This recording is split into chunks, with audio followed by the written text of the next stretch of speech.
बच्चों, मैं आपको पवन दूत का कविता पढ़ा रहा था। उसमें मैंने 6 पद पढ़ा दिए थे। अब 7वां पद मैं शुरू कर रहा हूँ। लज्जाशीला पथिक महिला जो कहीं दृष्ट आए, होने देना विकृत रसना, तो न तू सुंदरी को जो थोड़ी भी शिरमित वो हो, गोद ले श्रांति होना, होठों की और कमल सुख की, मुख की मिलानताएँ मिटाना।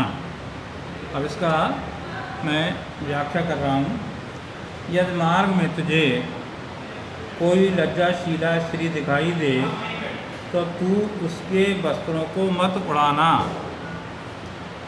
यदि वह थोड़ी सी भी थकी हो, तो उसे अपनी गोदी में ले कर उसकी थकावट को दूर कर देना।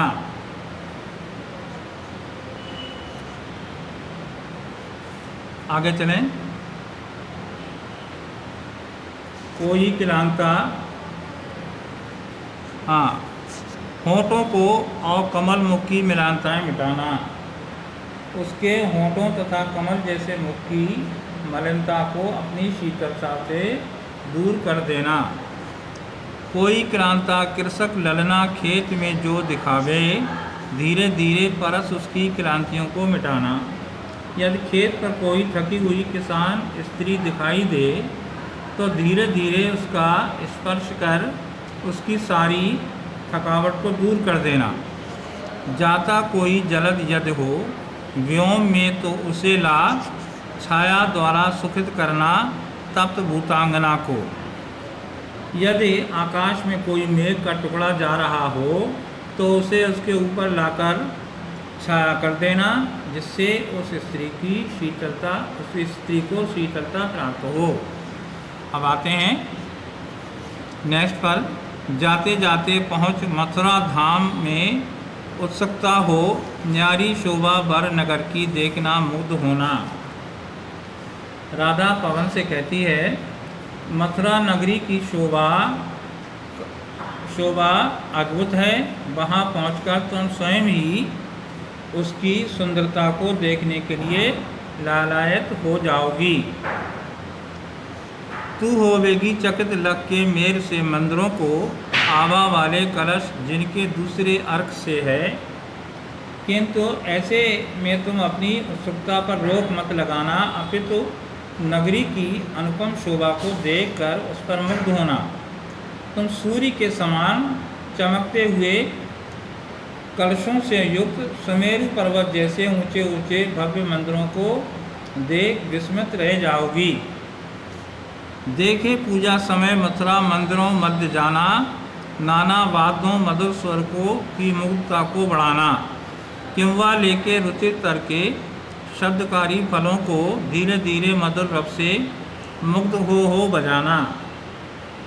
आगे राधा कहती है, जब मथुरा के मंदिरों में पूजा अर्चना की जा रही हो, उस समय तुम वहाँ जाकर वहाँ बज रहे वाद्यों की आवाज़ में आवाज़ मिलाकर मधुरता को बढ़ाना। अन्यथा अपनी रुचि से किसी वृक्ष के शब्द रूपी फलों के स्वरों को सुनकर मुग्ध हो अपने स्वर से उनका साथ देना। आगे देखेंगे। तू देखेगी जलद तन को, जा वहीं तदगता हो, होंगे लोने नैन उनके ज्योति उत्कीर्णकारी। मुद्रा होगी बरबदन की, मूर्ति सी सौम्यता की, सीधे सीधे वचन उनके सिक्त होंगे सुधा से। अब आगे देखें। राधा कहती हैं, वहाँ जाकर तू मेघ जैसे शोभा वाले कृष्ण को देखेगी। उनके सुंदर नेत्र प्रकाश बिखेरते हैं। उनके श्रेष्ठ मुख की मुद्रा सौम्यता की मूर्ति प्रतीत होती है। उनके सरल वचन प्रेम के अमृत से भीगे होंगे। नीले फूले कमल दर्शी गात की श्यामता है, पीला प्यारा बसन कट में पहनते हैं फबीला। उनके शरीर की श्यामलता खिले हुए नील कमल के समान मोहक है। हमारे प्रियतम कमर में पीला आकर्षक वस्त्र पहनते हैं। छूटी काली अलग मुख की कांति को है बढ़ाती, सद वस्त्रों में नवल तन की फूटती सी कृपा है। उनके मुख पर छूटी हुई काले बालों की लट उनकी शोभा को दोगुना कर देती है। उनके सुंदर वस्त्रों से उनके नवीन शरीर को की शोभा फूटी सी पड़ती होगी। सांचे डाला सकल बपु है, दिव्य सौंदर्यशाली सतपुष्पों सी सुरभ उसकी प्राण संपोषिका है। दोनों कंधे वृषभ भर से बड़े ही सजीले, लंबी बाहें कलब करसी शक्ति की पेटिका हैं।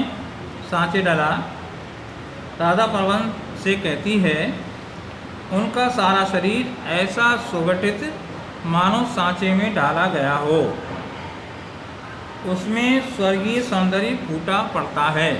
दिव्य कहते हैं स्वर्गीय।